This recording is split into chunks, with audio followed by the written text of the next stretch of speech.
Hello everyone, it's been quite a while and today I want to talk to you about a very relevant topic. It's very relevant for all of my acquaintances, for me, and I think that it's a problem which is not actually talked about a lot right now because people are kind of used to the situation, and I want to talk with you about TikTok. And TikTok is something which we all really love and we spend so much time there. Like, if I check my screen time, the majority of screen time is dedicated to TikTok, like 70%, 75%. And I've been struggling with some mental issues for a while, and I've been trying to dig into the real problems and the real essence of these issues. And I've been thinking about all these external factors that can affect my mental health and my feelings. And actually, I've come to a particular conclusion which is not very positive. So yeah, please share your thoughts in the comments down below. I will be really glad to read all the comments and find out whether it's only me who thinks like this or whether it is a common problem. So yeah, let's get started. I've been a TikTok user for a year and a half, I think, and at first I downloaded Musical.ly, then Musical.ly was replaced by TikTok, and actually at first almost all the people who use TikTok were laughed at a lot because the majority of online internet users believe that it was only for children. It was like a very entertaining format but very childish. However, I think the situation has changed a lot with the quarantine and the COVID-19 because people get access to more free time, excessive free time, and they actually had to find something to spend it on. And TikTok was a perfect opportunity, to enjoy your time, to scroll the feed and just do whatever. And the problem is that the majority of images and ideas which are transmitted through TikTok are not very vivid, but still you can feel the consequence of spending too much time there. And I will expand on this idea and you will get what I'm talking about. Actually, at first, I really enjoyed the process of just scrolling and watching other people live their best lives. Sometimes better, sometimes worse life than my life was. And it was okay. And now I realize that at that time, it already had negative impact on my life because I was spending too much time there. I was looking at other people and comparing myself to them. And it's the first problem. Comparing yourself to other people from all over the world, especially it's relevant for people who don't live in the United States. Maybe they live in the poor European countries or even not European countries, like any other place in the world. And the problem is that actually the majority of developed countries have more access to different opportunities and they just have different lifestyle. You can imagine a situation, for example, you scroll your feed and you see a picnic, or you see a trip to Paris, or a trip to New York, or nightlife in Chicago, or I don't know, just spending your time with friends in LA. And you, as a person who lives in a different part of the world, who has no access to, first of all, these places, second of all these goods, you feel kind of depressed. You feel confused because you want to live this lifestyle. That's something I dream about. That's something I would like to experience, but you have no opportunity just because you live in a different place. And it was the first thing which started triggering me, but the problem laid even lower because the main issue for me was accepting my body image and feeling confident in my body. And a little side note, I have always been confident with my body, with everything I have. I've been very grateful to my parents and to life in general that I have this body, I can nourish it, and it gives me all the strength and all the capabilities I need. However, after one toxic experience of relationship, I kind of struggled with accepting myself again, and it was a problem for me for a long time. And TikTok made it even worse because you know that there are a lot of trends and challenges, like dancing challenges, when conventionally beautiful girls and sometimes even boys dance to the music, and you can see their shape. And if you open the comment section, you can see like, oh, it's like an hourglass body. Oh, you're so amazing. Like, no one said it but hourglass. All these comments focusing on other people's bodies. And it's not about bringing up body positivity, because it's just focusing on specific features which are inborn, like innate. You cannot change the way you are built. You cannot change your like body shape, because if you're an hourglass, amazing, good for you. If you're a triangle shape, it's also amazing and it's good for you. But because of our mass culture, we're very used to the fact that women should all be in like hourglass body shape, and it's the ideal type. And we are tricked to think that all the boys like girls with like hourglass shape. And it was the problem for me, because like as I said before, I was okay with my body. It was amazing. Everything's fine. But when I was scrolling these videos, when I was looking at these amazing girls, the first feeling I felt and the first feeling I experienced was just like envy. I was envious. I was like very angry that I wasn't them, that they had this body type, that they had like this eye shape, that they had this kind of textured hair. And I know that it's more about internalized misogyny and you have to overcome this problem. But at first, the community on TikTok wasn't hyping up like this body positivity agenda, because they were mainly focusing on these features. And it was very like confusing for me. And I had a mixture of feelings. And thankfully, I worked on this matter myself and I've overcome this problem. And now when I see a beautiful lady on this app, I think, oh, she's amazing. Okay. I am amazing too, because like I'm different, but still I'm valid. I don't have to be like her. I don't have to have this body type to be like appreciated by someone, by men, by other people. I appreciate myself and it's amazing. And it was the first part of the problem. And the second part of the problem is something I've mentioned before. It is very recent for me personally, because I feel like the second wave of quarantine and the second wave of COVID-19 was like even worse than the first one, because personally I didn't experience the negative consequences of the first one. I was okay, I was enjoying my time, I was discovering new music, I was into K-pop and all of this, and it was really helping me. It helped me a lot, really, because I've been listening to this positive message, and I was like, oh, okay, it's getting better, we will get through the first wave and it will be okay, we will get back to normal life. And no, we didn't get back to normal life. The second wave is here and maybe the third one is coming, but it doesn't matter. Still, the second wave is much more difficult for me, because yeah, I have some things to do. I have my work, I have my studies, my masters, I have beautiful, amazing, like the most wholesome people around me, but still I have so many inner problems. I have so many mental things I need to work on, and I kind of feel that this period of time exacerbates all this problem in my head.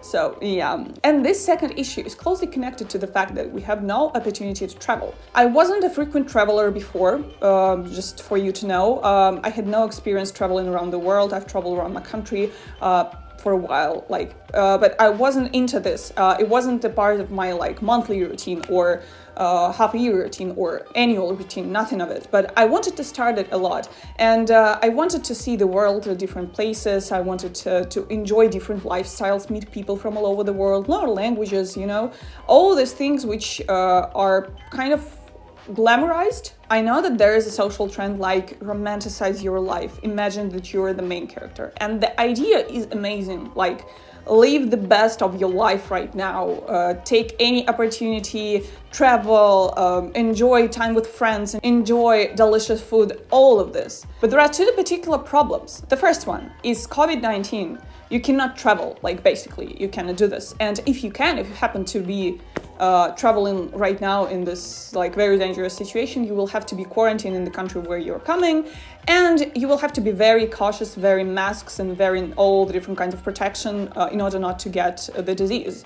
It's simple math. So basically, it's the first problem. And the second problem is the financial one, because I think we all can admit that it's very extremely expensive to live the life which is portrayed on TikTok. Like sometimes it's portrayed in a healthy manner, like, okay, I have this privilege, okay, I understand that it's a privilege, I've been working hard to get it, okay, thank you, I'm very grateful. But there is like a specific side of TikTok, extremely wealthy TikTok, with all this video like new money is better than the old money, or old money is better than new money, all this like different type of wealthy lifestyles. And I cannot imagine the majority of TikTok users affording like an expensive car, a Range Rover, a Tesla, anything. I cannot imagine them renting like a beautiful 100 square meter apartment somewhere in downtown. And that's very depressing. And we all tend to compare ourselves to these people who were lucky enough to be born into wealthier families, have more opportunities, have all the doors open. That's the problem of healthy attitude towards this social network. And the amount of content dedicated to, oh, my bougie life, oh, my bougie apartment, or my bougie closet tour, can be inspiring, actually, if you have healthy attitude towards your place in this world for now and your abilities. But surprise, surprise, not all the people have this healthy relationship with themselves. And I bet the majority of people who use TikTok face this problem because social media make us think about the things which our parents didn't face before,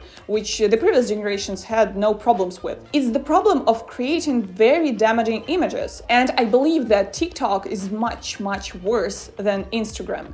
Because you might remember that a couple of years ago there was a discussion about the role of Instagram into the lives of teenagers and all these people. And there have been lots of polls showing that people feel discontent with what they see on their social feeds because they see better images. Sometimes these images are even like fake and far-fetched. Still, they see the images and they feel down because they cannot live a life like this.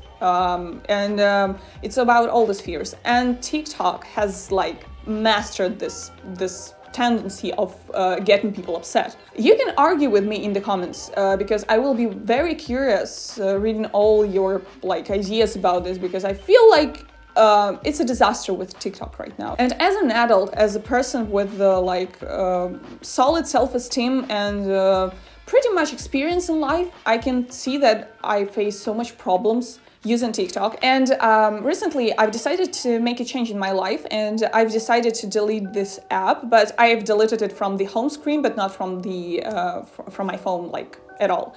And it was okay for a couple of days, and then I realized that I could just type down TikTok in the search in my iPhone and just access the app. And from then on I've started using it more and more, and I noticed that the days I didn't use TikTok were much more stable and better for me than the days when I was scrolling the feed and devouring these images, these fake images of posh life or of experiences that I cannot afford right now. And the last thing I want to talk to you about is the generation of TikTokers who get popular. I don't have any problem with them, like with the Malia family, with Edison Ray, with all these boys and girls who are dancing in front of their cameras, just enjoying their time, and they have this kind of pretty privilege because people like their faces, like their bodies, just like them, and they produce very primitive content. It's not about these people. The problem is not in these creators. The problem is in society in general, and I cannot blame it on these creators because they are just enjoying their time and they were lucky to get the recognition. It's okay for them. However, the problem is that the age of success is getting lower and lower and lower, and now you can see a 16-year-old TikToker who's making a bank, a 6-digit amount of money in a year, or maybe even in a shorter period of time, and you feel discouraged, because it's okay to feel discouraged, especially if you spend so much time on your education and you realize that after graduating you will have to work for a lower salary than these kids get, and they are kids. They are 16 and you are in your 20s, I'm 22, and I feel discouraged by this tendency because I cannot make such amount of money. And I know that this is not a new story. We all know YouTubers who make lots of money. We all have extremely eccentric figures like Jeffree Star, who shows his vault full of Birkins and all these expensive things. He has different cars. we all have experienced this before, but the fact that TikTok is so popular right now and the content there is much easier to consume makes the problem more relevant and more widespread, because we've been trying to acknowledge the problem of mental health and talk about it for quite a while, and now we're in the place where this problem is exacerbated by these faulty images which are promoted by different people on the internet. And I know that that's not the problem of these people, you know, it's the problem of society which led us to this point. And social problems are like the main basis for all these secondary problems we have. And I want to say that never have I ever experienced such discouragement from a social media before.